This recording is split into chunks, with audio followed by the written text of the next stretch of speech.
Rebuild India ಅನ್ನುವಂಥ ಒಂದು ಘೋಷವಾಕ್ಯವನ್ನು ಇಟ್ಕೊಂಡು ಮಾಡ್ತಾ ಇದ್ದೀವಿ.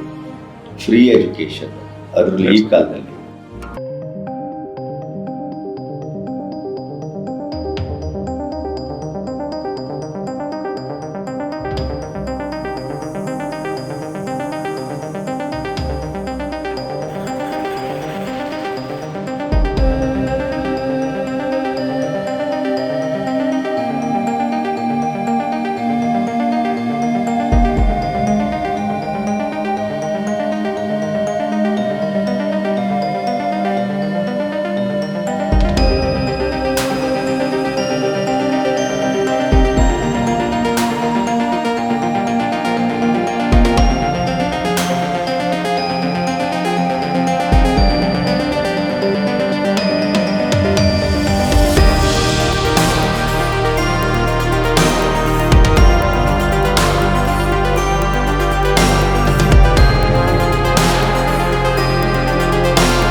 ಸರ್, ಶಿಕ್ಷಣ ಎಲ್ಲರಿಗೂ ಜೀವನ ಬದಲಾಯಿಸೋದಕ್ಕೆ ಇರುವಂಥ ಒಂದು ದಾರಿ.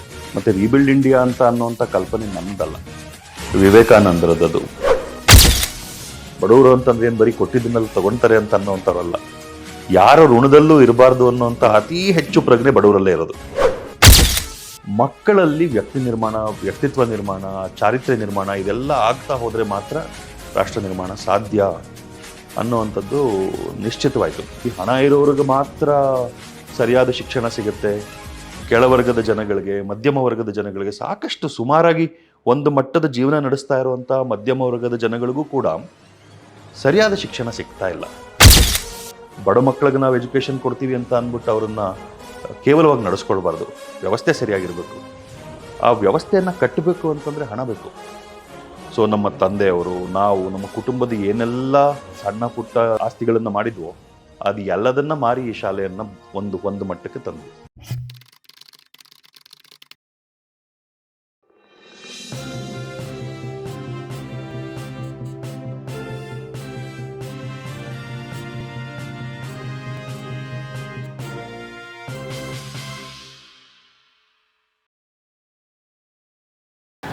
ನಮಸ್ತೆ, ಬಿ ಗಣಪತಿ ಚಾನಲ್ಗೆ ಸ್ವಾಗತ.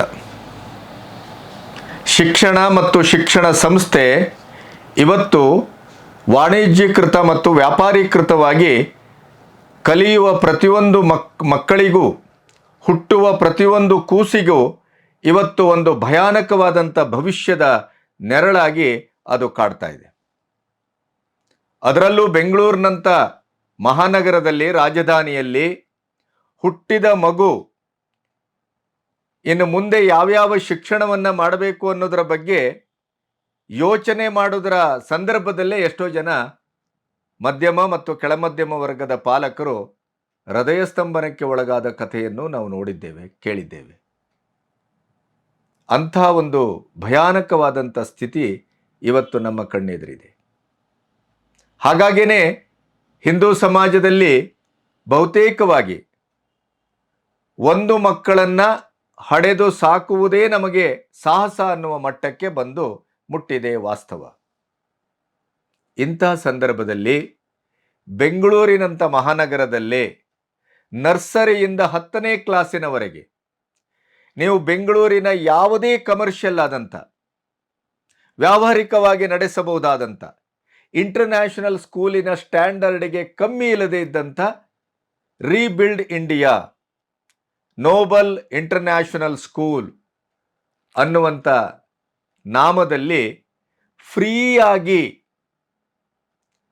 ಯಾವುದೇ ಕಾಂಪಿಟೇಟಿವ್ ಸ್ಕೂಲಿಗೂ ಕಡಿಮೆ ಇಲ್ಲದಿದ್ದಂಥ ಹೈ ಸ್ಟ್ಯಾಂಡರ್ಡಿನ ಒಂದು ಸ್ಕೂಲನ್ನು ಡಾಕ್ಟರ್ ವರುಣ್ ಮೂರ್ತಿ ಅಂತ ಒಬ್ಬ ಯುವಕ ದೇಶವನ್ನು ಸನಾತನ ಧರ್ಮದ ಬೆಳಕಲ್ಲಿ, ಸಾಂಸ್ಕೃತಿಕ ವಾತಾವರಣದಲ್ಲಿ, ದೇಸೀಯವಾಗಿ ನಮ್ಮ ಮೂಲಭೂತವಾದಂಥ ಗುರುಕುಲ ಪದ್ಧತಿಯ ಇಡೀ ಆಶಯದ ಆವರಣದಲ್ಲಿ ಈ ಶಿಕ್ಷಣ ಸಂಸ್ಥೆಯನ್ನು ಕಟ್ಟಬೇಕು, ಕಟ್ಟಿದ್ದಾರೆ ಮತ್ತು ಹೊಸ ಒಂದು ಸಮಾಜವನ್ನು ಕಟ್ಟುವ ಒಂದು ಕೈಂಕರ್ಯವನ್ನು ಕಳೆದ 4 ವರ್ಷಗಳಿಂದ ಮಾಡ್ಕೊಂಬರ್ತಾ ಇದ್ದಾರೆ.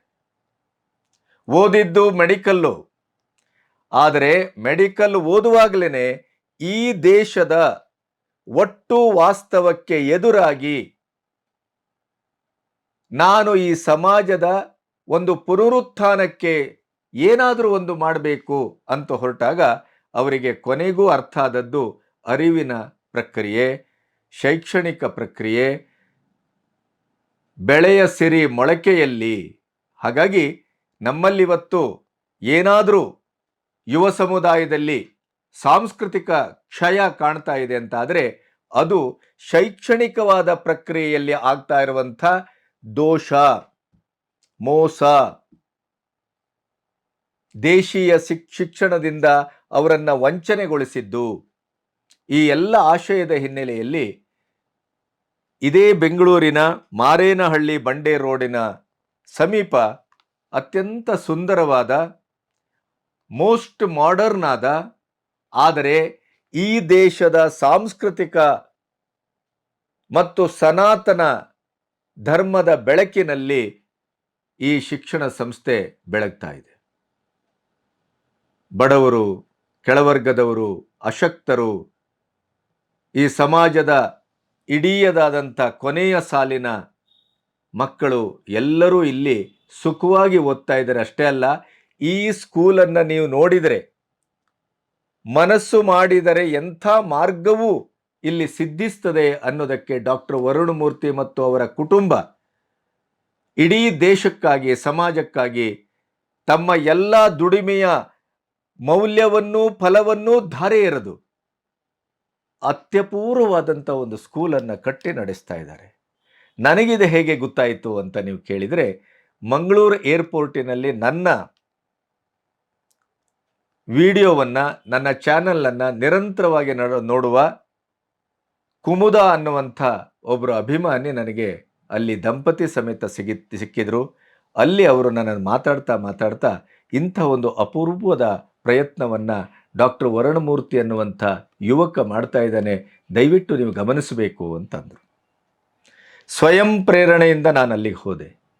ವೈದ್ಯಕೀಯನ್ನ ಜಗತ್ತಿನಲ್ಲಿ ಇವತ್ತು ಅವರು ಮನಸ್ಸು ಮಾಡಿದರೆ, ಗಂಡ ಹೆಂಡತಿ ಇಬ್ಬರು ಅವರು ಡಾಕ್ಟ್ರು, ತಂದೆಯೂ ಡಾಕ್ಟ್ರು. ತಂದೆ ಈ ಸಮಾಜ ಸೇವೆಯನ್ನು ರಕ್ತಗತ ಮಾಡ್ಕೊಂಡು ಬಂದವರು. ಅಂಥ ಕುಟುಂಬದ ಕುಡಿ ಯುವಕ ಬೆಂಗಳೂರಿನಂಥ ಶಹರದಲ್ಲಿ ವೈದ್ಯಕೀಯ ವೃತ್ತಿಯನ್ನು ಮುಂದುವರಿಸಿದರೆ ಏನು ಬೇಕಾದರೂ ಮಾಡ್ಬೋದಿತ್ತು. ಆದರೆ ಇವತ್ತು ಈ ಸಮಾಜಕ್ಕಾಗಿ, ಈ ದೇಶಕ್ಕಾಗಿ ರೀಬಿಲ್ಡ್ ಇಂಡಿಯಾ, ಭಾರತವನ್ನು ಪುನರ್ನಿರ್ಮಿಸುವ ಮಹಾಕಾಯಕದಲ್ಲಿ ಇವರು ಒಂದು ಬಿಂದುವಾಗಿ ಸಿಂಧುವಿನೆಡೆಗೆ ನಡೀತಾ ಇದ್ದಾರೆ. ಆ ಶಿಕ್ಷಣ ಸಂಸ್ಥೆ ಹೇಗಿದೆ, ಅವರ ಆಶಯ ಏನಿದೆ, ಅಷ್ಟೇ ಅಲ್ಲ, ಈ ಮಕ್ಕಳ ಪಾಲಕರ ಭವಿಷ್ಯವನ್ನು ಕೂಡ ಉಜ್ವಲವಾಗಿ ಕಟ್ಟುವಂಥ ಒಂದು ಅತ್ಯಪೂರ್ವವಾದಂಥ ಯೋಜನೆಯನ್ನು ಕಾರ್ಯಗತಗೊಳಿಸಲಿಕ್ಕೆ ಎಲ್ಲ ಸಿದ್ಧತೆಯನ್ನು ಮಾಡಿದ್ದಾರೆ. ಅದೇನು, ಇವೆಲ್ಲ ವಿವರಣೆಗಳನ್ನು ಇಟ್ಕೊಂಡು ಈ ವಿಡಿಯೋದ ಒಂದು ಆರಂಭ ಮಾಡ್ತಾ ಇದ್ದೇನೆ. ನೀವೆಲ್ಲರೂ ನೋಡಬೇಕು. ಮತ್ತು ಈ ನೋಡುವ ನೋಟದಲ್ಲಿ ನೀವು ಈ ಸಮಾಜದ ಒಂದು ದಿಕ್ಕನ್ನು ಬದಲಿಸುವ ಕೈಕರ್ಯವನ್ನು ಪ್ರತಿಯೊಬ್ಬರೂ ಮಾಡಿದರೆ ಭಾರತ ಬದಲಾಗ್ತದೆ, ಮೋದಿಯ ಆಶಯ ಈಡೇರುತ್ತೆ, ಮತ್ತು ನಾವು ಸನಾತನ ಭಾರತವನ್ನು ಕಾಣಬಹುದು. ಬನ್ನಿ, ಡಾಕ್ಟರ್ ವರುಣಮೂರ್ತಿಯವರ ಆಶಯದ ಆ ಅಪರೂಪದ ಒಂದು ಶಿಕ್ಷಣ ಸಂಸ್ಥೆಯನ್ನು, ಮಾದರಿ ಶಿಕ್ಷಣ ಸಂಸ್ಥೆಯನ್ನು ನಿಮಗೆ ತೆರೆದಿಡುವ ಕಾಯಕವನ್ನು ಮಾಡ್ತಾ ಇದ್ದೇನೆ. ಬನ್ನಿ, ಹೋಗೋಣ, ನೋಡೋಣ. ಸರ್ ನಮಸ್ತೆ. ನಮಸ್ಕಾರ ಸರ್, ಹೇಗಿದ್ದೀರಿ? ಗುಡ್ ಸರ್, ಆರಾಮ್. ಮೆಡಿಕಲ್ ಫೀಲ್ಡ್ ಮಾಡಿ ನೀವು ಎಜುಕೇಷನ್ ಫೀಲ್ಡಿಗೆ ಬಂದ್ರಲ್ಲ, ಯಾಕೆ ಅದು? ಅದರಲ್ಲೂ ರೀಬಿಲ್ಡ್ ಇಂಡಿಯಾ ಅನ್ನುವಂಥ ಒಂದು ಘೋಷವಾಕ್ಯವನ್ನು ಇಟ್ಕೊಂಡು ಮಾಡ್ತಾ ಇದ್ದೀರಿ. ಫ್ರೀ ಎಜುಕೇಷನ್ನು, ಅದರಲ್ಲಿ ಈ ಕಾಲದಲ್ಲಿ. ಯಾಕಂದರೆ ಎಜುಕೇಷನ್ ಫೀಲ್ಡನ್ನು ನಮ್ಮಲ್ಲಿ ಸನಾತನ ಕಾಲದಿಂದ ನಾವು ಗಮನಿಸಿದರೆ ವ್ಯಕ್ತಿತ್ವ ವಿಕಸನ ಮತ್ತು ಸಮಾಜವನ್ನು ಕಟ್ಟುವ, ಸಂಸ್ಕೃತಿಯನ್ನು ಕಟ್ಟುವ ಒಂದು ಕೆಲಸದ ಬಹಳ ದೊಡ್ಡ ಬುನಾದಿ ಅದು. ಅದನ್ನು ಇವತ್ತು ವ್ಯಾವಹಾರಿಕವಾಗಿ ಬಳಸ್ತಾ ಇದ್ದೇವೆ. ಇವತ್ತು ಅದೊಂದು ದಂಧೆ ಆಗಿದೆ. ಇವತ್ತು ಯಾಕೆ ಪ್ರಾಥಮಿಕ ಶಾಲೆಗಳು ಕರ್ನಾಟಕದಲ್ಲಿ ಅಧೋಗತಿಯಲ್ಲಿದೆ ಅಂತಂದರೆ, ನಮ್ಮನ್ನು ಆಳುವವರು ಅವರವರದೇ ಆದಂಥ ಸ್ಕೂಲ್ಗಳನ್ನು ಕಟ್ಕೊಂಡು ಅದಕ್ಕೆ ಅದನ್ನು ಕಾಂಪಿಟೇಟಿವ್ ಆಗಿ ಕಟ್ಟಲಿಕ್ಕೆ ಆಲೋಚನೆ ಮಾಡ್ತಾನೆ ಇಲ್ಲ. ಕರೆಕ್ಟ್. ಇಂಥ ಸಂದರ್ಭದಲ್ಲಿ ರೀಬಿಲ್ಟ್ ಇಂಡಿಯಾ, ಪುನರ್ನಿರ್ಮಾಣದ ಒಂದು ಭಾರತದ ಕನಸು, ಅದರ ಜೊತೆಗೆ ಒಬ್ಬ ವಿದ್ಯಾರ್ಥಿಗೆ 50,000 ಒಂದು ಹೈಯರ್ ಎಜುಕೇಷನ್ಗೆ ಒಂದು ಫಂಡನ್ನು ಕೊಡ್ತೇವೆ ಅನ್ನುವಂಥ ಒಂದು ಆಶ್ವಾಸನೆ, ಅದರ ಜೊತೆಗೆ ಒಂದು ಉಚಿತ ಶಿಕ್ಷಣದ ಈ ಕಲ್ಪನೆ ಈ ಕಾಲದಲ್ಲೂ ಸಾಧ್ಯವೇ? ಇದು ನಿಮ್ಮ ಇನ್ಸ್ಟಿಟ್ಯೂಷನ್ ಬಗ್ಗೆ ನಾನು ಒಂದು ಇಂಟರ್ವ್ಯೂ ಮಾಡಬೇಕು ಅಂತ ಹೊರಟಾಗ ನನ್ನನ್ನು ಆಕರ್ಷಿಸಿದ್ದು, ನನ್ನನ್ನು ಪ್ರಶ್ನಿಸಿದ್ದು ಮತ್ತು ನನ್ನನ್ನು ದೊಡ್ಡ ಕುತೂಹಲಕ್ಕೆ ಈಡು ಮಾಡಿದ್ದು. ಹಾಗಾಗಿ ಈ ಪ್ರಶ್ನೆಗೆ ಉತ್ತರ ಕೊಡ್ತಾ ನೀವು ಮುಂದೆ ಹೋದರೆ ಆಮೇಲೆ ನಿಮ್ಮ ಸಂಸ್ಥೆಯ ಹೆಗ್ಗಳಿಕೆ, ನಿಮ್ಮ ಸಂಸ್ಥೆಯ ವೈಶಿಷ್ಟ್ಯ, ಆಮೇಲೆ ಶಿಕ್ಷಣ ಸಂಸ್ಥೆಯ ಮೂಲಕ ಇಡೀ ಸಮಾಜವನ್ನು ಕಟ್ಟುವಂಥ ಒಂದು ನಿಮ್ಮ ಮಹಾ ಕನಸೇನಿದೆ ಅದ್ರ ಬಗ್ಗೆ ಮಾತಾಡ್ಬೋದು ಅಂತ ಅನಿಸ್ತು. ಖಂಡಿತ ಸರ್. ಮೊದಲಿಗೆ ನೀವು ಇಲ್ಲಿಗೆ ನಮ್ಮ ಶಾಲೆಗೆ ಬಂದದ್ದು ಇಷ್ಟು ದೂರಕ್ಕೆ ಭಾಳ ಸಂತೋಷ. ಸ್ವಾಗತ ನಿಮಗೆ ಸರ್. ಶಿಕ್ಷಣ ಎಲ್ಲರಿಗೂ ಜೀವನ ಬದಲಾಯಿಸೋದಕ್ಕೆ ಇರುವಂಥ ಒಂದು ದಾರಿ. ಮತ್ತು ರೀಬಿಲ್ಡ್ ಇಂಡಿಯಾ ಅಂತ ಅನ್ನೋಂಥ ಕಲ್ಪನೆ ನನ್ನದಲ್ಲ, ವಿವೇಕಾನಂದರದ್ದು. ಭಾರತದ ಪುನರ್ನಿರ್ಮಾಣ ಹೇಗಾಗಬೇಕು ಅನ್ನೋದು ವಿವೇಕಾನಂದರು ಒಂದು ರೂಪರೇಷೆ ಹಾಕಿದ್ದಾರೆ. ಹೌದು, ಯುವಕರೇ ಎದ್ದೇಳಿ. ವ್ಯಕ್ತಿ ನಿರ್ಮಾಣದಿಂದ ರಾಷ್ಟ್ರ ನಿರ್ಮಾಣ ಅನ್ನೋದು ಅವರ ಕಲ್ಪನೆ. ಮತ್ತದು ಸತ್ಯವೂ ಹೌದು. ಕರೆಕ್ಟ್, ಅದೇ ಸತ್ಯ. ಹೌದು. ಯಾಕಂದರೆ ರಾಷ್ಟ್ರ ಅಂದರೆ ವ್ಯಕ್ತಿಗಳೇ, ಎಲ್ಲ ಜನಗಳೆಲ್ಲ ಸೇರಿದಾಗಲೇ ರಾಷ್ಟ್ರ. ಸೊ ನನಗೆ MBBS ಸೇರೋದಕ್ಕೂ ಮುಂಚೆಯಿಂದನೂ ವಿವೇಕಾನಂದರ ಆದರ್ಶಗಳು ನನ್ನನ್ನು ಆಕರ್ಷಿಸಿತು. ನಾನು ಹೈಸ್ಕೂಲ್ನಲ್ಲಿರುವಾಗ ವಿವೇಕಾನಂದರ ಈ ರೀಬಿಲ್ಡ್ ಇಂಡಿಯಾ ಕಲ್ಪನೆ ನನಗೆ ಅಟ್ರ್ಯಾಕ್ಟ್ ಆಯಿತು. ದಿಕ್ಕಿದೆ ಜೀವನಕ್ಕೆ ಅನ್ನೋದು ಫಿಕ್ಸ್ ಆಯಿತು. ದಾರಿ ಏನು ಅನ್ನೋದು ಬೇರೆ ಬೇರೆ ಪ್ರಯೋಗಗಳು ಮಾಡ್ತಾ ಹೋದದ್ದು. ಸುಮಾರು 23 ವರ್ಷಗಳಿಂದ 2002ನೇ ಇಸ್ವಿಯಿಂದ ನಾನು ಪಾಠ ಮಾಡೋಕ್ಕೆ ಶುರು ಮಾಡಿದ್ದು.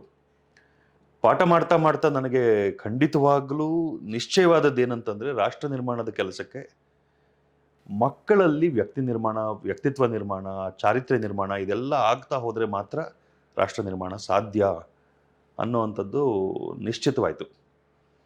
ಕೋವಿಡ್ ನಂತರದಲ್ಲಿ ಶಾಲೆ ಶುರು ಮಾಡುವಂಥ ಒಂದು ಅವಕಾಶ ಸಿಕ್ತು. ಸೊ ಅಲ್ಲಿವರೆಗೂ ಸುಮಾರು 17, 18, 20 ವರ್ಷಗಳ ಹತ್ತತ್ರ ಅಲೆಮಾರಿ ಜೀವನದ ಥರ ಪ್ರಯೋಗಗಳು ಮಾಡ್ತಾ ಹೋಗೋದು, ಬೇರೆ ಬೇರೆ ಕಡೆ ಕೆಲಸ ಮಾಡೋದು, ಬೇರೆ ಬೇರೆ ಇನ್ಸ್ಟಿಟ್ಯೂಷನ್ಗಳ ಜೊತೆ ಕೆಲಸ ಮಾಡ್ತಾ ಹೋಗೋದು, ಇದೆಲ್ಲ ನಡೀತಾ ಹೋಯಿತು. ಕಡೆಗೆ ಈ ಶಾಲೆ ಶುರು ಮಾಡಿದ ಮೇಲೆ ನಾನು 20 ವರ್ಷಗಳ ಕಾಲ ಏನೆಲ್ಲ ವಿಚಾರಗಳನ್ನು ಪ್ರಚಾರ ಮಾಡ್ತಾ ಇದ್ನೋ, ಶಿಕ್ಷಣ ಅಂದರೆ ಹೇಗಿರಬೇಕು ಅನ್ನೋದೆಲ್ಲನೂ, ನಾನು ಅದನ್ನು ಹೇಳುವಾಗ ಹುಚ್ಚ ಇವನೇನೋ ಮಾತಾಡ್ತೀನಿ, ನೀವೆಲ್ಲ ಆಗದೆ ಇರೋ ಕೆಲಸ ಅಂತ ಅನ್ನೋರು. ಶುರು ಮಾಡಿದಾಗ್ಲೂ ಈಗ ಶಾಲೆ ನಾವು ಶುರು ಮಾಡ್ತಾ ಇದ್ದೀವಿ, ಈ ಥರದ ಒಂದು ಕಲ್ಪನೆ, ವಿವೇಕಾನಂದರ ಆದರ್ಶಗಳು, ವ್ಯಕ್ತಿ ನಿರ್ಮಾಣದ ಕಾರ್ಯ, ಶಾಲೆಯಿಂದ ಸಾಧ್ಯ, ಶಾಲೆಯನ್ನು ಕೇಂದ್ರವಾಗಿಟ್ಕೊಂಡು ಸಂಪೂರ್ಣ ಸಮಾಜ ನಿರ್ಮಾಣ ಮಾಡೋದು ಸಾಧ್ಯ, ಇದು ಎಲ್ಲದನ್ನ ಒಂದು ಎಕ್ಸ್ಪೆರಿಮೆಂಟಲ್ ಆಗಿ ನಾವು ಶುರು ಮಾಡ್ತಾ ಮಾಡ್ತಾ ಆ ವ್ಯವಸ್ಥೆಯನ್ನು ಕಟ್ತಾ ಹೋದಾಗ ತುಂಬ ಜನ ಅದು ಸಾಧ್ಯ ಇಲ್ಲ ಅಂತ ಅಂದ್ಕೊಳ್ಳೋರು. ಈಗ ಒಂದು ಮಾಡೆಲ್ ಆಗಿ ಇದು ಎಸ್ಟಾಬ್ಲಿಷ್ ಆಗಿರುವಾಗ ಜನಗಳಿಗೆ ಹೌದಲ್ಲ ಇದು ಕೂಡ ಸಾಧ್ಯ, ಇದು ವರ್ಕಿಂಗ್ ಮಾಡೆಲ್ ಆಗಿ ನಿಂತಿರುವಾಗ ಇವಾಗ ಶಾಲೆ ಸಂಪೂರ್ಣ ಸಮಾಜ ನಿರ್ಮಾಣದ ಒಂದು ಶಕ್ತಿ ಕೇಂದ್ರ ಆಗಿ ಈಗ ಕಾಣಿಸೋಕ್ಕೆ ಶುರುವಾಗಿದೆ. ಈಗೀಗ ಜನಗಳಿಗೂ ಕ್ಲಾರಿಟಿ ಬರೋಕ್ಕೆ ಶುರು ಆಗ್ತಾ ಇದೆ ಸರ್, ಇದನ್ನು ಮಾಡ್ಬೋದು ಅನ್ನೋದು. ಡಾಕ್ಟರ್ ವರುಣಮೂರ್ತಿ ಹಾಗಾದರೆ ಎಲ್ಲಿ ಹೋದರು? ಡಾಕ್ಟರ್ ವರುಣಮೂರ್ತಿ ಇವಾಗ ಹೆಚ್ಚು ಹೆಚ್ಚು ಡಾಕ್ಟರ್ಗಳನ್ನು ತಯಾರು ಮಾಡೋದಕ್ಕೆ, ದೇಶಕ್ಕೆ ನಾಯಕರನ್ನು ತಯಾರು ಮಾಡುವಂಥ ಕೆಲಸ ಮಾಡ್ತಾ ಇದ್ದಾರೆ. ನಿಮಗೆ ಮೊದಲು ಇದು ಯೋಚನೆ ಇತ್ತ MBBS ಹೋಗುವಾಗ? MBBSಗೆ ಹೋಗುವಾಗ್ಲೂ ರಾಷ್ಟ್ರ ನಿರ್ಮಾಣದ ಕೆಲಸದಲ್ಲೇ ತೊಡಗಬೇಕು ಅಂತ. ನಮ್ಮ ತಂದೆಯವರು ಡಾಕ್ಟ್ರೇ. ಸತತವಾದ ಸೇವೆ, ತ್ಯಾಗ, ಇದನ್ನು ನಾನು ಚಿಕ್ಕ ವಯಸ್ಸಿಂದ ನೋಡ್ತಾ ಬಂದಿದ್ದೀನಿ. ಅವರು ಒಂದು ದಿನ ಕೂಡ ರಾತ್ರಿ ಹೊತ್ತು ನಿದ್ದೆ ಮಾಡಿದವರಲ್ಲ. ಯಾಕಂತಂದರೆ ಪ್ರತಿದಿನ ರಾತ್ರಿ ಯಾರೋ ಒಬ್ಬರು ಬಂದೇ ಬರ್ತಾರೆ. ಸಂಪೂರ್ಣವಾದ ನಿದ್ದೆ ಅವ್ರ ಜೀವನದಲ್ಲೇ ಇಲ್ಲ. ಸೊ ಇದನ್ನು ನೋಡ್ತಾ ಬಂದಾಗ ನನಗೆ ಆ ವಯಸ್ಸಿನಲ್ಲಿದ್ದದ್ದು ಡಾಕ್ಟರ್ ಆಗೋದ್ರಿಂದ ಇದು ಸಾಧ್ಯ, ಡಾಕ್ಟರ್ ಆಗೋದ್ರಿಂದ ಸಮಾಜ ನಿರ್ಮಾಣ, ರಾಷ್ಟ್ರ ನಿರ್ಮಾಣದ ಕೆಲಸ ಮಾಡ್ಬೋದು ಅಂತ. ಬಟ್ MBBS ಮಾಡ್ತಾ ಮಾಡ್ತಾ ನನಗನ್ಸಿದ್ದು ಸಾಲ್ದಿದು ಅಂತ. ವ್ಯಕ್ತಿಗಳು ಅನಾರೋಗ್ಯ ಇರುವಾಗ ನಮ್ಮ ಹತ್ರ ಬರ್ತಾರೆ. ಸುಧಾರಣೆ ಆಗಬೇಕಾಗಿರೋದು ವ್ಯಕ್ತಿತ್ವ, ಸುಧಾರಣೆ ಆಗಬೇಕಾಗಿರೋದು ಜೀವನ.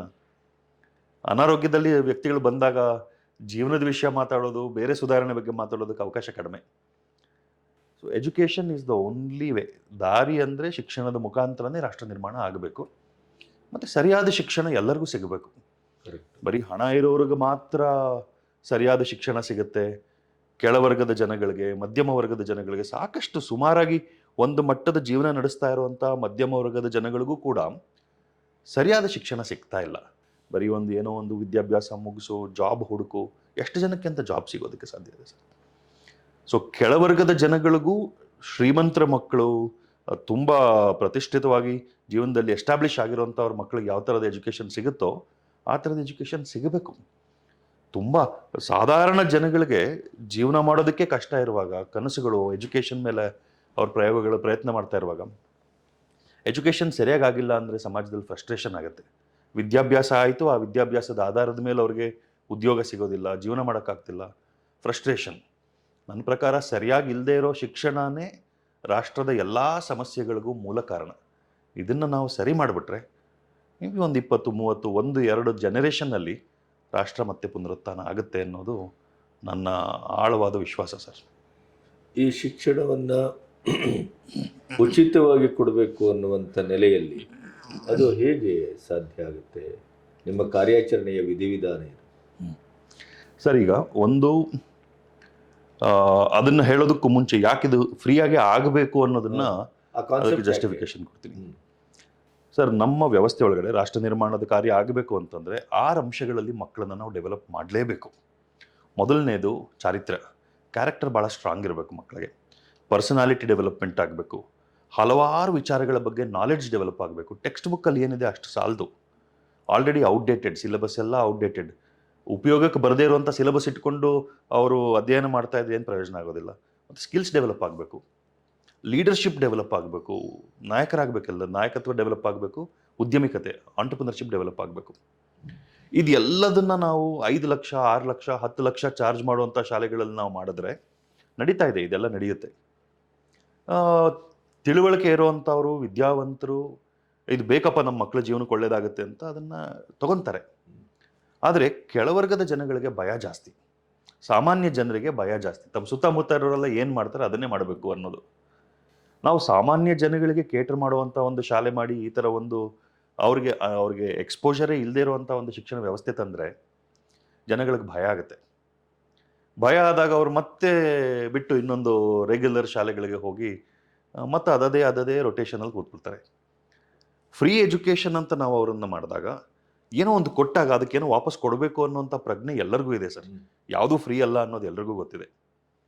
ಅವ್ರು ಹಣ ಕೊಡೋದು ಬೇಕಿಲ್ಲ ಅಂತ ಅನ್ನುವಾಗ ನಾವು ನಿಮ್ಮ ಮಕ್ಕಳಿಗೆ ಫ್ರೀ ಎಜುಕೇಷನ್ ಕೊಡ್ತೀವಿ, ಆದರೆ ಕೆಲವು ಕಂಡೀಷನ್ಸ್ ಇದೆ ನಮ್ಮದು. ಆ ಕಂಡೀಷನ್ಗಳನ್ನು ನೀವು ಫುಲ್ಫಿಲ್ ಮಾಡೋದು ಜವಾಬ್ದಾರಿ, ನಿಮ್ಮ ಕಮಿಟ್ಮೆಂಟನ್ನು ನಾವು ಎಕ್ಸ್ಪೆಕ್ಟ್ ಮಾಡ್ತೀವಿ ಅಂತಂದಾಗ ಕುಟುಂಬಗಳು ಮಕ್ಕಳ ವಿದ್ಯಾಭ್ಯಾಸ ಫ್ರೀಯಾಗಿ ಆಗುತ್ತೆ ಅನ್ನೋ ಕಾರಣಕ್ಕೆ ಅವರು ತಮ್ಮ ಕಮಿಟ್ಮೆಂಟನ್ನು ನಮಗೆ ಕೊಟ್ಟಾಗ ನಾವು ಅವರ ಬಡತನದಿಂದ ಆಚೆ ತರೋದಕ್ಕೆ ಅವಕಾಶ ಸಿಗುತ್ತೆ. ಅವರಿಗೆ ಟ್ರೈನಿಂಗ್ ಮಾಡೋದಕ್ಕೆ, ನಾಲೆಡ್ಜ್ ಡೆವಲಪ್ ಮಾಡೋದಕ್ಕೆ ಎಲ್ಲದಕ್ಕೂ ಅವಕಾಶ ಸಿಗುತ್ತೆ. ಯಾವುದೋ ಒಂದು ಮುಲಾಜ್ ಬೇಕಲ್ಲ ಸರ್. ನೀವು ಸಾಮಾನ್ಯರಿಗಾದ್ರೂ ಅತೀ ಬಡತನದಲ್ಲಿರೋರಾದರೂ ಕೂಡ ಆ ಋಣಕ್ಕೆ ಬೀಳಬಾರ್ದು ಅನ್ನೋ ಮನಸ್ಥಿತಿ ಅವರಲ್ಲಿದೆ, ಆ ಪ್ರಜ್ಞೆ ಇದೆ. ಬಡವರು ಅಂತಂದ್ರೆ ಏನು ಬರೀ ಕೊಟ್ಟಿದ್ದನ್ನೆಲ್ಲ ತಗೊಳ್ತಾರೆ ಅಂತ ಅನ್ನೋಂಥವ್ರಲ್ಲ, ಯಾರ ಋಣದಲ್ಲೂ ಇರಬಾರ್ದು ಅನ್ನೋಂಥ ಅತೀ ಹೆಚ್ಚು ಪ್ರಜ್ಞೆ ಬಡವರಲ್ಲೇ ಇರೋದು. ಸೊ ಆ ಫ್ರೀ ಎಜುಕೇಷನ್ ಮಾಡಿದಾಗ ಅಷ್ಟೇ ಸರ್ ನಮಗೆ ಫ್ಯಾಮಿಲೀಸನ್ನು ಬೈಂಡ್ ಮಾಡೋಕ್ಕೆ ಸಾಧ್ಯ. ಮಕ್ಕಳಿಗೆ ಎಜುಕೇಷನ್ ಆದರೆ ಸಾಲದು, ಮಕ್ಕಳಿಗೆ ಎಜುಕೇಷನ್ ಜೊತೆಗೆ ಕುಟುಂಬಗಳನ್ನು ನಾವು ಸ್ಟೆಬಿಲೈಸ್ ಮಾಡಬೇಕು. ಕರೆಕ್ಟ್. ಆ ಕುಟುಂಬಗಳು ತಮ್ಮ ಕಷ್ಟಗಳಿಂದ ಆಚೆ ಬಂದು ಯಾರ ಸಹಾಯನೂ ಬೇಡ ಅನ್ನೋ ಮಟ್ಟಕ್ಕೆ ಬೆಳಿಬೇಕು ಆರ್ಥಿಕವಾಗಿ. ಇದೆಲ್ಲ ಆಗಬೇಕು ಅಂತಂದರೆ it is possible only through an ecosystem. ಒಂದು ವ್ಯವಸ್ಥೆ ಕಟ್ಟಿದಾಗ ಮಾತ್ರ ಇದು ಸಾಧ್ಯ.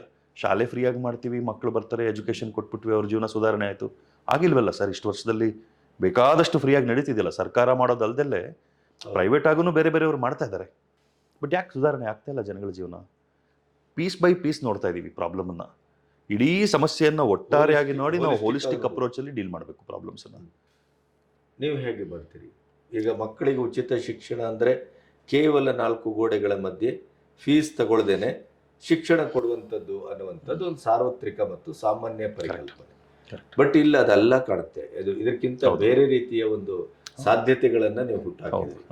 ನೋಬಲ್ ಇಂಟರ್ನ್ಯಾಷನಲ್ ಸ್ಕೂಲು, ಸೊ ಅಂತಾರಾಷ್ಟ್ರೀಯ ಮಟ್ಟದ ಶೈಕ್ಷಣಿಕವಾದ ಮಟ್ಟ, ಮತ್ತು ಅದು ಹಳ್ಳಿಯಲ್ಲಿದೆ, ಈ ಪ್ರದೇಶದಲ್ಲಿದೆ. ಇದೇ ಪ್ರದೇಶ ಯಾಕೆ? ಮತ್ತು ಈ ಉಚಿತ ಶಿಕ್ಷಣದ ನಿಮ್ಮ ಒಟ್ಟು ವ್ಯಾಪ್ತಿ ಏನು? ಇದು 4 ಅಂಶ ಇದೆ ಸರ್. ಇದನ್ನು ನಾವು ಸಿರಿ ಅಂತ ಹೇಳ್ತೀವಿ, social innovation to rebuild India ಅಂತ. ಭಾರತದ ಪುನರ್ನಿರ್ಮಾಣಕ್ಕೆ ಸಾಮಾಜಿಕ ಆವಿಷ್ಕಾರ. ಏನು ಆವಿಷ್ಕಾರ ಮಾಡಿದ್ದೀವಿ? ಒಂದು, ಮಕ್ಕಳಿಗೆ ಫ್ರೀ ಎಜುಕೇಷನ್ ಕೊಡ್ತೀವಿ. ಎಂಥ ಮಕ್ಕಳಿಗೆ? ಸಾಮಾಜಿಕವಾಗಿ, ಶೈಕ್ಷಣಿಕವಾಗಿ ಮತ್ತು ಆರ್ಥಿಕವಾಗಿ ಹಿಂದುಳಿದಿರುವಂಥ ಕುಟುಂಬಗಳಿಂದ ಬರುವಂಥ ಮಕ್ಕಳಿಗೆ ಫ್ರೀ ಎಜುಕೇಷನ್. ಮಕ್ಕಳಿಗೆ ಎಜುಕೇಷನ್ ಬರೀ ಪುಸ್ತಕದಲ್ಲಿರೋದನ್ನು ಕಲಿಸೋದಷ್ಟೇ ಅಲ್ಲ, ಅವರನ್ನು ನಾಯಕರು ಮತ್ತು ಉದ್ಯಮಿಗಳನ್ನಾಗಿ ಮಾಡುವಂಥ ಅತ್ಯುನ್ನತವಾದ ಶಿಕ್ಷಣ. ಎರಡನೇ ಅಂಶ, ಇನ್ನಿಂದ ಮುಂದಕ್ಕೆ ಪೇರೆಂಟ್ಸ್ಗೆ ಕಂಡೀಷನ್ ಇದೆ. ಕಂಡೀಷನ್ ಏನಂತಂದರೆ, ಈಗ ನೋಡಿ, ಕೊಡೋದೆಲ್ಲ ನೀವು ಕೊಟ್ಬಿಡಿ, ನಮ್ಮನ್ನೇನು ಕೇಳಬೇಡಿ ಅನ್ನೋಂಥ ಪರಿಸ್ಥಿತಿನಲ್ಲಿ ನಾವು ಮಾಡೋಕ್ಕಾಗಲ್ಲ. ಸರ್ಕಾರಗಳೇ ಅದನ್ನು ನಡ್ಸೋಕ್ಕಾಗೋದಿಲ್ಲ. ಮತ್ತು ಅಂಥ ಪರಿಸ್ಥಿತಿಯೇ ಜಾಸ್ತಿ ಇದೆ ಈಗ. ಅಂಥ ಪರಿಸ್ಥಿತಿನೇ ಜಾಸ್ತಿ ಇದೆ. ನೀವು ಕೊಡೋದು ಕೊಟ್ಬಿಡಿ, ನಾವೇನೋ ಮಾಡ್ಕೊಂತೀವಿ. ಯಾಕಂದ್ರೆ ಗೌರ್ಮೆಂಟ್ ಹಾಗೆ ಮಾಡ್ತಾ ಇದೆಯಲ್ಲ, ಅದು ಕೊಡೋದು ಕೊಟ್ಬಿಡ್ತದೆ, ನಮಗೊಂದು ಓಟ್ ಕೊಡಿ ಅಂತ. ನೀವು ಬೇಕಾದ್ರೆ ಹಾಳಾಗೋಗಿ ಏನಾಗಬೇಕಾದ್ರೂ ಆಗಿ. ಅದು ಸಸ್ಟೇನ್ ಆಗೋದಿಲ್ಲ ಸರ್. ಜನರೇಷನಲ್ ಬೆನಿಫಿಷರೀಸ್ ಇರಬಾರ್ದು. ಸಮಾಜದ ಸಹಾಯದ ಲಾಭವನ್ನು ನಾವು ತಲೆಮಾರುಗಟ್ಟಲೆ ತಗೊಳ್ಬಾರ್ದು. ಯಾಕಂದರೆ ಯಾವುದೂ ಉಚಿತವಾಗಿ ಸಿಗಬಾರ್ದು. ಹೆಂಗಾಗುತ್ತೆ ಸರ್? ನಾವಿಲ್ಲೊಂದು ಕಾಫಿ ಕೊಡಿದ್ವಿ ಅಂತಂದ್ರೂ ನಾನು ಹಣ ಕೊಟ್ಟಿಲ್ಲದೆ ಇರ್ಬೋದು, ಬಟ್ ಆ ಕಾಫಿಗೆ ಯಾರೋ ಹಣ ಕೊಟ್ಟಿದ್ದಾರಲ್ಲ.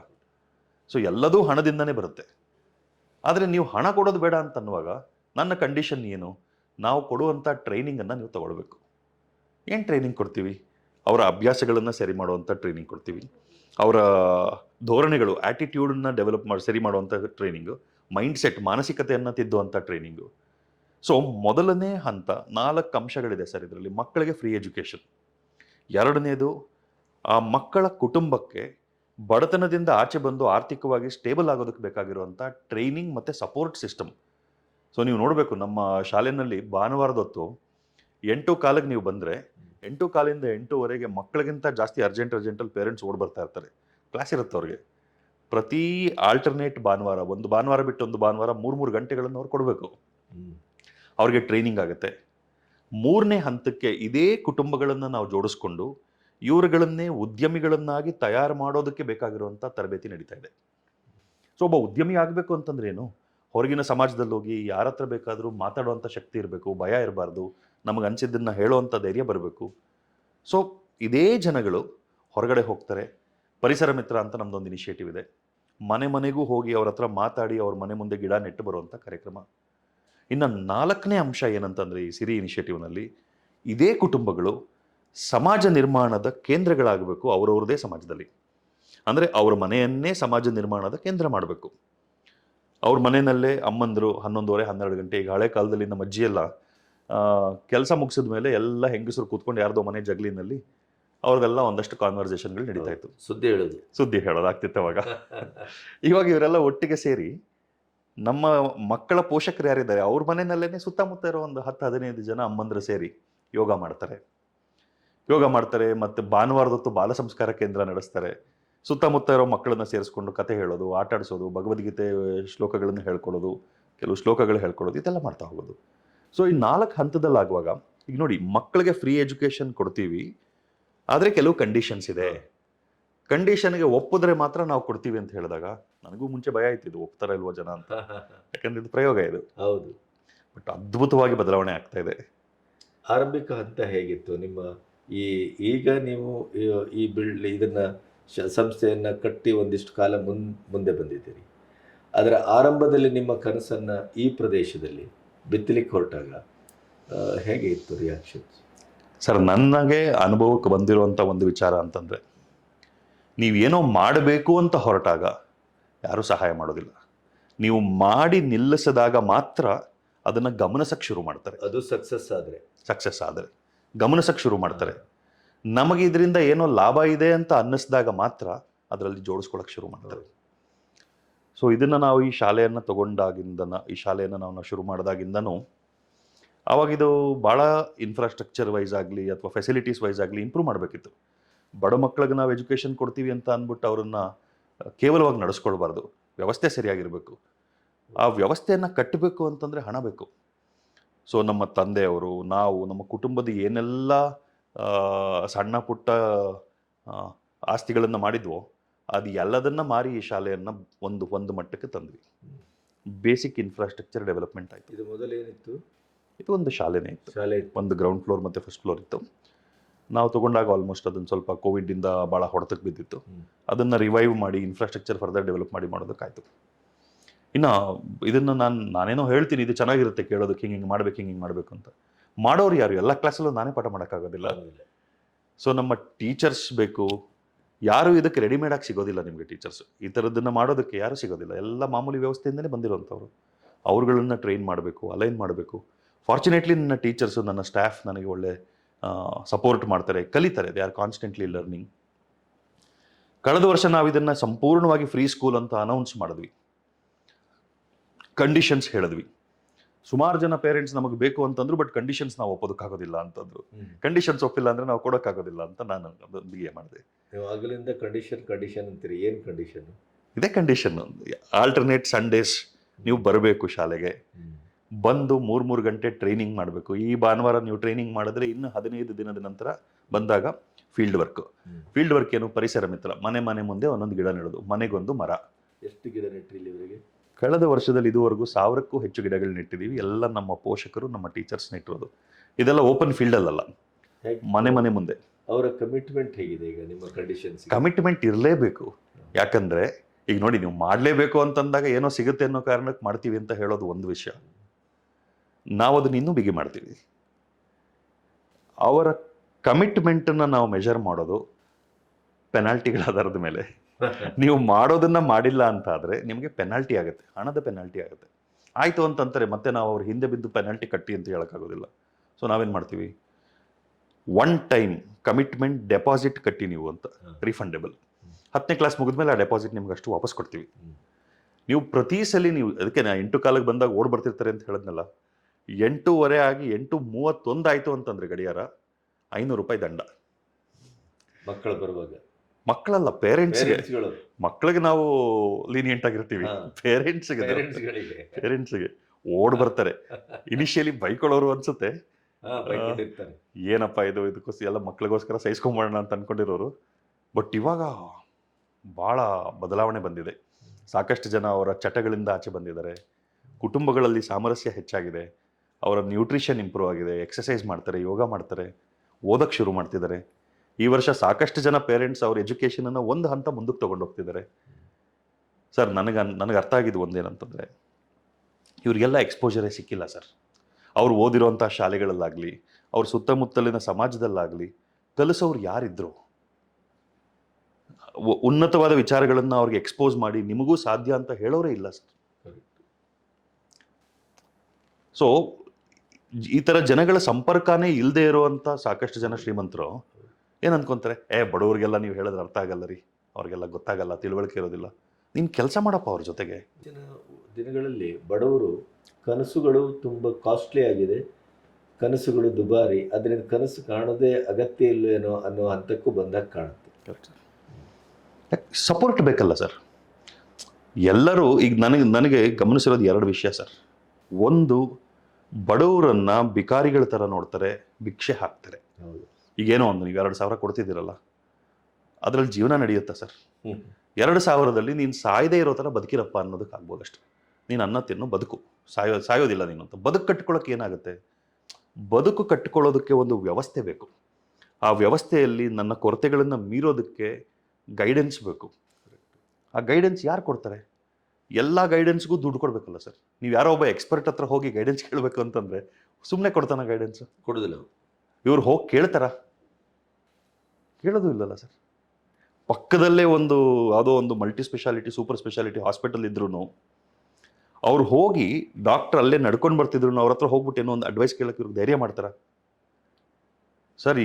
ಈ ವ್ಯವಸ್ಥೆ ಒಳಗಡೆ, ಎಸ್ಪೆಷಲಿ ಎಜುಕೇಷನ್ ಸಿಸ್ಟಮಲ್ಲಿ ಡಿಕ್ಲೇರ್ ಮಾಡ್ದೆಲೆ, ಅನೌನ್ಸ್ ಮಾಡ್ದೆಲೆ ಎಷ್ಟು ಚೆನ್ನಾಗಿ ಕ್ಲಾಸ್ ಡಿಫರೆನ್ಸ್ಗಳನ್ನು ಸೆಟಪ್ ಆಗಿದೆ ಅಂತಂದರೆ ಸರ್, ಬಡವರನ್ನ ಬಡವರಾಗೆ ಇಡೋದಕ್ಕೋಸ್ಕರನೇ ಇರೋ ಥರ ಅಂತ ಅನಿಸುತ್ತೆ ನನಗೆ ವ್ಯವಸ್ಥೆ. ನೀವು ಯೋಚನೆ ಮಾಡಿ, ಬಡವರು ಹೋಗುವಂಥ ಸ್ಕೂಲು, ಬಡವ್ರ ಮಕ್ಕಳು ಹೋಗೋ ಸ್ಕೂಲ್ಗಳು, ಮಿಡಲ್ ಕ್ಲಾಸ್ ಜನಗಳ ಮಕ್ಕಳು ಹೋಗೋ ಸ್ಕೂಲ್ಗಳು, ಶ್ರೀಮಂತರ ಮಕ್ಕಳು ಹೋಗೋ ಸ್ಕೂಲ್ಗಳು, ಅತಿ ಶ್ರೀಮಂತರ ಮಕ್ಕಳು ಹೋಗೋ ಸ್ಕೂಲ್ಗಳು, ಪೊಸಿಷನ್ಸ್ ಆಫ್ ಪವರ್. ಯಾರು ಅಲ್ಲಿ ನಿಮಗೆ ಒಳಗೆ ಬರಬೇಡಿ ಅಂತ ಹೇಳೋದಿಲ್ಲ. ಆದರೆ ಯಾರಲ್ಲಿ ಒಳಗೆ ಬರಬಾರ್ದೋ ಅವ್ರು ಒಳಗೆ ಬರಕ್ಕೆ ಆಗದೆ ಇರೋ ಥರದ ವ್ಯವಸ್ಥೆಗಳು ವ್ಯವಸ್ಥೆ. ಸೊ ಒಂದು 5 ಲಕ್ಷನೋ 10 ಲಕ್ಷನೋ ಚಾರ್ಜ್ ಮಾಡುವಂಥ ಶಾಲೆನಲ್ಲಿ ಹೋಗಿ ಎನ್ಕ್ವೈರಿ ಮಾಡಬೇಡ ಅಂತ ಯಾರು ಹೇಳಿರೋದಿಲ್ಲ. ಬಟ್ ಯಾರು ಹೋಗಲ್ಲ, ಮಿಡಲ್ ಕ್ಲಾಸ್ ಜನ ಹೋಗಲ್ಲ. ಎನ್ಕ್ವೈರಿ ಮಾಡೋದು ಕೂಡ ಒಂಥರ ಪ್ರೆಸ್ಟೇಜಿನ ಪ್ರಶ್ನೆ ಆಗಿದೆ. ಪ್ರೆಸ್ಟೀಜ್ ಪ್ರಶ್ನೆ ಆಗುತ್ತೆ. ಏನೋ ದೊಡ್ಡ ಅಥವಾ ಇವರಿಗೆ ಲೋಕಜ್ಞಾನ ಇಲ್ಲ. ಸೊ ಇದನ್ನೆಲ್ಲ ಬ್ರೇಕ್ ಮಾಡೋದಿದೆಯಲ್ಲ ಸರ್, ಎಲ್ಲಿವರೆಗೂ ನಾವು ಶಿಕ್ಷಣವನ್ನು ಡೆಮಾಕ್ರಟೈಸ್ ಮಾಡೋದಿಲ್ವೋ, ಸರ್ ಶಿಕ್ಷಣ ಎಲ್ಲರಿಗೂ ಸಿಗ್ತಾ ಇದೆ, ಆದರೆ ಶಿಕ್ಷಣ ಈಕ್ವಲ್ ಆಗಿಲ್ಲ. ನಾನು ಇದನ್ನು ಸುಲಭವಾಗಿ ಹೇಳಬೇಕು ಅಂತಂದರೆ ಸರ್, ಇಬ್ಬರು ಮಕ್ಕಳು ಓಡ್ತಾ ಇದ್ದಾರೆ ರನ್ನಿಂಗ್ ರೇಸು. ಒಬ್ಬನ ಕಾಲಿಗೆ ನೈಕಿ ಶೂಸ್ ಇದೆ, ಇನ್ನೊಬ್ಬನ ಕಾಲು ಬರೀ ಕಾಲು, ಅವನ ಕಾಲಿಗೆ 5-5 kg ತೂಕದ ಬೊಟ್ಟು ಕಟ್ಟಿಬಿಟ್ಟಿದ್ದೀವಿ. ಆದರೆ ಕಾಣಿಸೋದಿಲ್ಲ ಅದು. ಇಬ್ರಿಗೂ ಓಡ್ರಪ್ಪ, ಒಬ್ಬ ಐದಾನ ಓಪನ್ ಆಗಿದೆ, ಓಡು ನೀನು ಓಡು ಅಂತ ಹೇಳ್ತೀವಿ. ಹೆಂಗೆ ಓಡೋಕ್ಕಾಗುತ್ತೆ ಸರ್? ಆದರೂ ನಮ್ಮ ಮಕ್ಕಳು ಬಡತನದಿಂದ ಮೀರಿ ಓಡ್ತಾರೆ. ಆ ಶೂಸ್ ಹಾಕ್ಕೊಂಡಿರೋವನ್ನು ಮೀರಿಸಿ ಓಡಿ ಗೆದ್ದು ಬಿಡ್ತಾರೆ. ಯಾಕಂದರೆ ಬದುಕಲೇಬೇಕು ಅನ್ನೋಂಥ ಹಂಬಲ ಇದೆಯಲ್ಲ ಸರ್, ಹಠ ಇದೆಯಲ್ಲ, ಅದ್ರ ಜೊತೆಗೆ ವ್ಯವಸ್ಥೆ ಸಪೋರ್ಟ್ ಸಿಕ್ಬಿಟ್ರೆ ನಮ್ಮ ಜನ ಏನು ಮಾಡ್ಬೋದು ಸರ್? ಅದ್ಭುತವಾದ ಶಕ್ತಿ ಇದೆ ನಮ್ಮ ಜನಗಳಲ್ಲಿ. ನಮಗಿರುವಂಥ ಲಿಮಿಟೆಡ್ ರಿಸೋರ್ಸಸ್ಸಲ್ಲಿ ಇಷ್ಟರಲ್ಲಿ ಏನು ಮಾಡೋಕ್ಕೆ ಸಾಧ್ಯನೋ ಮಾಡಲೇಬೇಕು ಸರ್. ಮಾಡಿಲ್ಲ ಅಂತಂದರೆ ಇನ್ನು ಹೋಗ್ತಾ ಹೋಗ್ತಾ ಹೋಗ್ತಾ ಹೋಗ್ತಾ ಜನಗಳ ಮನಸ್ಸಿನಲ್ಲಿ ಉದ್ಭವ ಆಗುವಂಥ ಕೋಪ ಇಡೀ ದೇಶನ ತಿಂದಾಕ್ಬಿಡುತ್ತೆ, ಸುಟ್ಟಾಕತ್ತೆ. ಈಗ ನೀವು ಈ rebuilt India noble international school, free school, ಯಾವುದೇ ರೀತಿಯ ನಿರ್ದಿಷ್ಟವಾದಂಥ ಬೇರೆ ಸಂಸ್ಥೆಗಳ ಹಾಗೆ ವರ್ಷದಿಂದ ವರ್ಷಕ್ಕೆ ಜಾಸ್ತಿ ಆ ಥರದ ಆಕರ್ಷಕವಾದಂಥ, ಮತ್ತು ನಮ್ಮಲ್ಲಿ ಎಷ್ಟು ಹೆಚ್ಚು ಪೇಮೆಂಟ್ ನೀವು ತಗೊಳ್ತೀರೋ ಅಷ್ಟು ಸ್ಟ್ಯಾಂಡರ್ಡ್ ಅಂತ, ಅದು ಬಹಳ ಈಗ ಚಾಲ್ತಿಯಲ್ಲಿರುವ ಮಾತು. ಇಂಥ ಕೆಲವು ಸವಾಲುಗಳನ್ನೆಲ್ಲ ನೀವು ಎದುರಿಸುವಾಗ ಬಹಳ ಅವಮಾನಗಳು ಆಗಿರಬೇಕು, ಬಹಳ ನೋವಾಗಿರಬೇಕು, ಬಹಳ ಕಷ್ಟ ಆಗಿರಬೇಕು. ಯಾಕೆಂದರೆ ಹಳ್ಳಿಗರಿಗೆ ಮಕ್ಕಳಿಗೆ ಫ್ರೀ ಎಜುಕೇಷನ್ ಕೊಡ್ತೇವೆ ಅಂತ ಹೇಳಿ ನೀವು ಮಕ್ಕಳು ಕಳಿಸಿ ಅಂದ ತಕ್ಷಣ ಇದು ಕೂಡ ಯಾವುದೋ ಒಂದು ರಾಜಕೀಯದ ಅಥವಾ ನಾಳೆ ರಾಜಕೀಯಕ್ಕೆ ಹೋಗುವ ಪೂರ್ವಭಾವಿ ಸಿದ್ಧತೆಯೂ ಇದ್ದಿರಬಹುದು ಅನ್ನುವಂಥ ಈ ಥರದ ಎಲ್ಲ ಕಲ್ಪನೆಗಳು, ಯಾಕೆಂದರೆ ಅಂಥ ಮಾಡೆಲ್ಗಳಿದೆ ನಮ್ಮಲ್ಲಿ.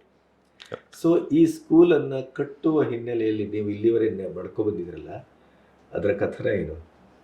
ತುಂಬ ಜನ ನಮ್ಮ ಮಕ್ಕಳನ್ನ ದಿನ ಆಟ ಆಡಿಸ್ತೀರಾ ನೀವು ಸ್ಕೂಲಲ್ಲಿ ಅಂತ ಸ್ಕೂಲ್ ಬಿಡಿಸಿದ್ದಾರೆ. ಓದಿಸೋದಿಲ್ಲ, ಆಟ ಆಡಿಸ್ತಾರೆ ಅವರು. ನಾವು ಸ್ಕೂಲಿಗೆ ಕಳಿಸೋದೇನಕ್ಕೆ ರೀ? ನೀವು ಬೆಳಗ್ಗೆಯಿಂದ ಸಾಯಂಕಾಲದವರೆಗೂ ಪಾಠ ಮಾಡಬೇಕು, ಆಟ ಆಡೋದಕ್ಕೆ ಸ್ಕೂಲ್ ಕಳಿಸೋದು. ನಮ್ಮಲ್ಲಿ ಮಕ್ಕಳು ಪ್ರತಿದಿನ ಒಂದು ಪೀರಿಯಡ್ ಆಟ ಆಡಲೇಬೇಕು ಕಂಪಲ್ಸರಿ. ಎಲ್ಲ ಕ್ಲಾಸ್ ಮಕ್ಳಿಗೂ ಪ್ರತಿದಿನ ಯೋಗ ಮಾಡಬೇಕು ಕಂಪಲ್ಸರಿ. ಸೊ ಈ ರೀತಿ ಮಕ್ಕಳ ಬೆಳವಣಿಗೆಗೆ ಪೂರಕವಾಗಿರುವಂಥ ವಿಚಾರಗಳನ್ನು ನಾವು ಜೋಡಿಸಿದ್ವಿ. ಆಟ ಆಡ್ಸೋದಕ್ಕೆ ಸ್ಕೂಲಿಗೆ ಕಳಿಸೋದು ಅಂತ. ಅಂದರೆ ಎಷ್ಟು ಮುಗ್ಧರಿದ್ದಾರೆ ಅಂತಂದರೆ ಸರ್ ಜನ, ಶಿಕ್ಷಣ ಅಂತಂದರೆ ವ್ಯಕ್ತಿಯ ಸಂಪೂರ್ಣ ಬದಲಾವಣೆ, ಒಂದು ಟ್ರಾನ್ಸ್ಫಾರ್ಮೇಷನ್ ಅನ್ನೋದು ಅರ್ಥನೇ ಆಗೋದಿಲ್ಲ. ವಿಚಾರಗಳನ್ನು ತಿಳ್ಕೊ, ನೆನಪಿಟ್ಕೋ, ಅದನ್ನು ಮತ್ತೆ ಹೇಳೋ, ಮುಗಿತಲ್ಲಿಗೆ ಊರು ಹೊಡೆಯೋದು. ಸೊ ನಮ್ಮಲ್ಲಿ ಬೆನಿಫಿಷರೀಸ್ ಆಗಿದ್ದಂಥವರೇ ನಮ್ಮ ಶಾಲೆಯಲ್ಲಿ ಶಿಕ್ಷಣವನ್ನು ಪಡ್ಕೊಂಡಿರುವಂಥ ಮಕ್ಕಳುಗಳನ್ನೇ ಅವ್ರುಗಳೇ ಪ್ರಚಾರ ಮಾಡ್ತಾರೆ. ಇನ್ನು ಈ ಥರದ ಮಾಡೆಲ್ ನೀವು ಯೋಚನೆ ಮಾಡಿ ಸರ್, ಸಾಮಾನ್ಯ ಜನಗಳಿಗೆ ಒಂದು ಹೈ ಕ್ವಾಲಿಟಿ ಎಜುಕೇಷನನ್ನು ಫ್ರೀಯಾಗೂ ಡೆಲಿವರ್ ಮಾಡ್ಬೋದು. ಅಥವಾ ಇದನ್ನು ಓಕೆ ನಾವೇನೋ ಧೈರ್ಯ ಮಾಡಿದ್ವಿ, ಫ್ರೀಯಾಗಿ ಮಾಡೋಣ ಅಂತ ಡಿಸೈಡ್ ಮಾಡಿದ್ದೀವಿ. ಲೋ ಕಾಸ್ಟಲ್ಲಿ ಕೂಡ ಈ ಥರದ ಎಜುಕೇಷನ್ ಡೆಲಿವರ್ ಮಾಡ್ಬೋದು ಅನ್ನೋದು ಎಸ್ಟಾಬ್ಲಿಷ್ ಆದರೆ, ನಮ್ಮ ಥರದ ಶಾಲೆಗಳು ಸಕ್ಸಸ್ಫುಲ್ ಆದರೆ ವ್ಯವಸ್ಥೆಗೆ ಇದು ಮಾರಕ. ನೀವು ಜಾಸ್ತಿ ದುಡ್ಡು ಕೊಟ್ರೇ ಜಾಸ್ತಿ ಒಳ್ಳೆ ಎಜುಕೇಷನ್ ಅನ್ನೋವಂಥದ್ದನ್ನು ಸೆಟ್ ಮಾಡ್ತಾ ಇರುವಂಥ ಮಾರ್ಕೆಟ್ಗೆ ಇದು ಡ್ಯಾಮೇಜ್ ಮಾಡುತ್ತೆ. ಪ್ರವಾಹದ ವಿರುದ್ಧ ಈಯುವ ಕೆಲಸ ಇದು. ಹೌದು, ಯಾಕಂದರೆ ಬರೀ ಜನಗಳು ಬಿಡಿ ಸರ್, ಜನಗಳಿಗೆ ಗೊತ್ತಾಗೋದಿಲ್ಲ. ಜನಗಳು ಯಾರನ್ನೂ ನಂಬೋದಿಲ್ಲ, ನಂಬಬೇಕು ಅನ್ನೋಂಥದ್ದು ಪರಿಸ್ಥಿತಿ ಇಲ್ಲ ಅವ್ರಿಗೆ. ತಲೆಮಾರುಗಳಗಟ್ಟಲೆ ಅವ್ರಿಗೆ ಮೋಸನೇ ಆಗಿದೆಲ್ಲ. ಹಾಗಾಗಿ ನಂಬಿಕೆ ಕಳ್ಕೊಳ್ಳೋದಿಲ್ಲ ಸರ್, ಯಾರನ್ನೂ ನಂಬೋದಕ್ಕೆ ತಯಾರಿಲ್ಲ. ಅದನ್ನು ಐ ಕ್ಯಾನಾಟ್ ಬ್ಲೇಮ್ ದೆಮ್. ಜನಗಳನ್ನ ಬ್ಲೇಮ್ ಮಾಡೋಕ್ಕಾಗದೆ. ಒಂಥರ ಹೆಂಗಂತಂದರೆ, ಕೈ ತುತ್ತು ಕೊಡೋ ತಾಯಿಗೆ ಮಕ್ಕಳು ಓದಿತವೆ. ಮಕ್ಕಳಿಗೆ ತಿಳುವಳಿಕೆ ಬಂದಾಗ ಅರ್ಥ ಆಗುತ್ತೆ ತಾಯಿ ಇದು ಅಂತ. ಅಷ್ಟೇ ಅಲ್ಲ ಸರ್, ವ್ಯವಸ್ಥೆ ಬಗ್ಗೆ ಆ ವಿಶ್ವಾಸ ಬರುತ್ತೆ ಒಂದು ಕಾಲಕ್ಕೆ. ಇವಾಗ ಒಂದು ಮಟ್ಟಕ್ಕೆ ಬಂದಿದೆ. ಆರಂಭದ ಸ್ಟ್ರಗಲ್ ಕಟ್ಟೋದು ಸರ್, ಇನ್ಫ್ರಾಸ್ಟ್ರಕ್ಚರ್ ಬಿಲ್ಡ್ ಮಾಡಬೇಕು, ಸಂಬಳಗಳು ಕೊಡಬೇಕು. ಅವಾಗ ನಾವು ಸ್ಟಾರ್ಟಿಂಗಲ್ಲಿ ಒಂದು ನಾಮಿನಲ್ ಫೀಸ್ ತೊಗೊತಾ ಇದ್ವಿ, ಸಾಲ್ತಿರಲಿಲ್ಲ. ಇಲ್ಲಿನ ಖರ್ಚುಗಳಿಗೆ ಒಂದು ಅರ್ಧಕ್ಕೂ ಸಾಲೋದಿಲ್ಲ. ಸಂಬಳ ಕೊಡೋದಕ್ಕೆ ಸಾಲ ಮಾಡಬೇಕು. ಅದೆಷ್ಟು ದಿನ ಮಾಡ್ಬೋದು? ಇನ್ನು ಬೇಕಾದಷ್ಟು ಜನ ಮಾತಾಡ್ತಾರೆ. ಈಗ ಫ್ರೀ ಎಜುಕೇಷನ್ ಅಂತ ಮಾಡಿದ ಮೇಲೂ ಬೇಕಾದಷ್ಟು ಜನ ಹಾರೈಸ್ತಾರೆ, ಒಳ್ಳೇದಪ್ಪ, ಭಾಳ ಚೆನ್ನಾಗಿ ಮಾಡ್ತಿದ್ದೀರಾ, ಸಂತೋಷ ಅಂತ. ಹಣ ಇರೋರು ಅವ್ರಿಗೆ ಜಾಸ್ತಿ ಹಾರೈಕೆ ಯಥೇಚ್ಛವಾಗಿ ಬರುತ್ತೆ. ಹಣ ಮಾತ್ರ ಬರೋದಿಲ್ಲ, ಸಹಾಯ ಬರೋದಿಲ್ಲ. ಬಿಕಾಸ್ ನೀವು ಹೇಳಿದ್ರಲ್ಲ, ಇದರಿಂದ ಇನ್ನೇನೋ ಲಾಭ ಮಾಡ್ಕೊಂತಿರ್ತಾರೆ. ಹೌದೌದು, ಅಲ್ಟೀರಿಯರ್ ಮೋಟಿವ್ ಇಟ್ಕೊಂಡೇ ಬರ್ತಾರೆ ಅವರು ಅಂತ. ಅಲ್ಟೀರಿಯರ್ ಮೋಟಿವ್ ಇಟ್ಕೊಂಡು ಈ ಫ್ರೀ ಎಜುಕೇಶನ್ ಅನ್ನ ಮುಖವಾಡ ಮಾಡಿಕೊಂಡು ಇನ್ನೇನೋ ಮಾಡ್ತಿರ್ತಾರೆ ಇವರು ಬ್ಯಾಕ್ ಗ್ರೌಂಡ್ ಅಲ್ಲಿ ಅನ್ನೋಂತ. ಯಾಕಂದ್ರೆ ಹಿಂದೆ ಹಾಗೆ ನಿಮ್ಮ ಹಾಗೆ ಬಂದಂಥ ಯುವಕರು ಇರ್ಬೋದು ಅಥವಾ ಕೆಲವು ಬೇರೆ ಬೇರೆ ವ್ಯಕ್ತಿಗಳು ಇದೇ ಥರ ಹಳ್ಳಿಗೆ ನುಗ್ಗಿದ್ರು. ಅವರ ಮುಗ್ಧತೆಯನ್ನು ಹಾಳು ಮಾಡಿದರು, ಅವರ ನಂಬಿಕೆಯನ್ನು ಹಾಳು ಮಾಡಿದರು, ಅವರ ಕನಸುಗಳನ್ನು ಕೊಂದರು, ಅವರು ದೋಚ್ಕೊಂಡು ಹೋದರು. ಇದು ಆಗಿದೆ. ಹಾಗಾಗಿ ಅವರು ನಿಮ್ಮಂಥವ್ರನ್ನು ನಂಬಬೇಕಾದ್ರೆ 10 ಸಾರಿ ಯೋಚನೆ ಮಾಡ್ತಾರೆ. ಸರಿ ಇದೆ ಸರ್ ಅದು. ಹೌದು. ಯಾಕಂದರೆ ನಂಬಿ ಮೋಸ ಹೋದಾಗ ಆಗೋ ನೋವಿಗಿಂತ ಆ ಶೆಲ್ ಒಳಗಡೆ ಇದ್ಬಿಟ್ಟು ಹೆಂಗೋ ನಮ್ಮ ಜೀವನ ನಡ್ಕೊಂಡು ಹೋಗ್ತಿದ್ಯಪ್ಪ, ಹೌದು, ಹೋಗ್ಲಿ ಅನ್ನೋಂಥದ್ದೇ ಸೇಫ್. ದುಃಖವ ಸೇಫ್ ಅದು. ಬಟ್ ಇವಾಗ ಸ್ವಲ್ಪ ಜನಗಳು ಓಪನ್ ಅಪ್ ಆಗ್ತಾ ಇದ್ದಾರೆ, ಅವ್ರಿಗೆ ಅರ್ಥ ಆಗ್ತಾ ಇದೆ, ನಮ್ಮ ಜೊತೆಗಿರುವಂಥವ್ರಿಗೆ ಅರ್ಥ ಆಗ್ತಿದೆ. ಈಗ ನೀವು ಹಣ ಮಾಡೋಕ್ಕಾಗಿ ಬಂದವರಲ್ಲ, ಹೆಸರು ಮಾಡೋಕ್ಕಾಗಿ ಬಂದವರಲ್ಲ, ಮುಂದೊಂದು ದಿನ ಓಟ್ ಕೇಳಲಿಕ್ಕೆ ಬರೋವರಲ್ಲ ಅನ್ನೋದು ಸ್ವಲ್ಪ ಮಟ್ಟಿಗೆ ಕನ್ಫರ್ಮ್ ಆಗಿದೆ ಅವರಿಗೆ. ಹಾಗೆ ಎಷ್ಟು ಕಾಲ ಆಗ್ತಿದೆ ನಾವು ಕಟ್ಟಿ? 4 ವರ್ಷದಿಂದ ಮಾಡ್ತಿದ್ದೀವಿ ಸರ್. ಮೊದಲನೇ ವರ್ಷ ಪೋಸ್ಟ್ ಕೋವಿಡ್ ಭಾಳ ಸ್ಟ್ರಗಲ್ ಇತ್ತು, ಮಕ್ಕಳಿಗೊಂದು ಸ್ವಲ್ಪ ನಾವು ಗೈಡ್ ಮಾಡ್ತಾ ಹೋಗೋದೇ ಕಷ್ಟ ಆಯಿತು. 2ನೇ ವರ್ಷ 3ನೇ ವರ್ಷದಲ್ಲಿ ಸಾಕಷ್ಟು ಇನ್ಫ್ರಾಸ್ಟ್ರಕ್ಚರನ್ನು ನಾವು ಸೆಟ್ ಮಾಡಿದ್ವಿ. ಆ 2ನೇ 3ನೇ ವರ್ಷದಲ್ಲಿ ನಮ್ಮ ಈ ಮಾಡೆಲ್ನ ಇಂಪ್ಲಿಮೆಂಟ್ ಮಾಡೋ ಸ್ಟೇಜ್ನಲ್ಲಿ ಕೆಲವು ತಪ್ಪುಗಳು, ಕೆಲವು ಕೊರತೆಗಳು ಆಗಿ ಅದನ್ನೆಲ್ಲ ಕರೆಕ್ಷನ್ ಮಾಡಿಕೊಂಡು ಈಗ ಮಾಡೆಲ್ ಕರೆಕ್ಟಾಗಿ ಸ್ಟೆಬಿಲೈಸ್ ಆಗಿದೆ. ಪೇರೆಂಟ್ಸು ನಮಗೆ ಭಾಳ ಸಪೋರ್ಟಿವ್ ಆಗಿದ್ದಾರೆ. ಈ ವರ್ಷ ನಾವು ಇನ್ನೂ ಹೆಚ್ಚಾಗಿ, ಇವಾಗ ಹೆಚ್ಚು ಕಮ್ಮಿ 300 ಜನ ಮಕ್ಕಳಿದ್ದಾರೆ, ಇನ್ನೂ ಒಂದು 300 ಜನ ಮಕ್ಕಳನ್ನು ನಾವು ಸ್ಕೂಲ್ಗೆ ಅಡ್ಮಿಟ್ ಮಾಡಿದ್ರೆ, ನಮ್ಮ ಶಾಲೆಯ ಲಿಮಿಟ್ ಅದು 1 ಎಕರೆ ಜಾಗ ಇದೆ. ಆದರೆ ಈ ಶಾಲೆ 1 ಎಕರೆ ಜಾಗದಲ್ಲಿ 500ರಿಂದ 600 ಜನ ಮಕ್ಕಳನ್ನಷ್ಟೇ ಅಕಾಮಿಡೇಟ್ ಮಾಡೋದಕ್ಕೆ ಸಾಧ್ಯ. ನಾವು ಬಿಲ್ಡಿಂಗ್ ಕಟ್ಬಿಟ್ಟು ಆ ಗೂಡೊಳಗಡೆ ಮಕ್ಕಳನ್ನು ಕೂಡಾಕುವಂಥ ಕೆಲಸ ಮಾಡಬಾರ್ದು. ನೀವು ನೋಡಿದ್ರೆ ಮಕ್ಕಳಿಗೆ ಆಡೋದಕ್ಕೆ ಸಾಕಷ್ಟು ಜಾಗ ಇರಬೇಕು. ಶಾಲೆಯವರಿಗೆ ಒಂದು ಸಂತೋಷದ ಜಾಗ ಆಗಬೇಕು ಸರ್. ಭಯ ಪಟ್ಟುಕೊಂಡು, ದುಃಖ ಪಟ್ಟುಕೊಂಡು, ಅಲ್ಲಿ ಹೆದರ್ಕೊಂಡು ಹಿಂಸೆ ಅಂತ ಅನುಭವಿಸಬಾರ್ದು. ಸೊ ಈ ವರ್ಷದಲ್ಲಿ ನಮ್ಮ ಪ್ರಯತ್ನ ಅದು. ಇನ್ನೂ ಹೆಚ್ಚು ಜನ ಮಕ್ಕಳು, ಯೋಗ್ಯರು ಯಾರಿದ್ದಾರೆ, ಒಂದು ಶ್ರದ್ಧೆ ಇರುವಂಥ ಕುಟುಂಬ, ಕಮಿಟ್ಮೆಂಟ್ ಇರುವಂಥ ಮಕ್ಕಳು ಇನ್ನೂ ಹೆಚ್ಚು ಫ್ರೀ ಎಜುಕೇಷನ್ಗೆ ಅವರು ತಗೊಳ್ಳಿ ಅಂತ.